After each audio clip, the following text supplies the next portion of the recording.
Direct দিয়ে দিয়েছি, ঠিক আছে। এটাকে জাস্ট আপনি পেস্ট করবেন, পাল্স করে দেবেন।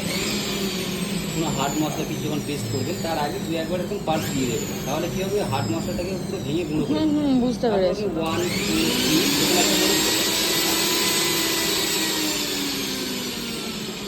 জারগুলো দেবেন। চলো জারগুলো উনি চেক করিয়ে দেবে। পালসটা দেখেছো? ভালো দেখেছো? হ্যাঁ হ্যাঁ, দেখিয়েছে দেখিয়েছে। ভালো চলছে না? হ্যাঁ, আওয়াজও কম। আমাদেরটা ওপর থেকে লোক চলে আসে। কি আপনারা ঘরে কি করছেন? আমার মিক্সার গ্রাইন্ডার কি হয়, 20,000 থেকে 19,000 বা 20,000 আরপিএম হয়, আর এটার মধ্যে 22,000 আরপিএম দিয়েছে। গাড়ির মতো আর কি তো এখানে জারগুলো একটু চেক করিয়ে দেবে আমাদেরকে। যদি এখন কোনো প্রবলেম বেরোয় তাহলে ওনারা আমাদেরকে অন্য নতুন জার দিয়ে দেয়। তো আমরা অনেক কিছুই প্ল্যান করছিলাম যে কোনটা নেবো আবার এইটাই দেখলে একটু ভালো হয়। এটার জন্য একটা স্পেশালি একটা প্ল্যাটফর্ম করা ছিল, যেটার মধ্যে এটা রাখা ছিল।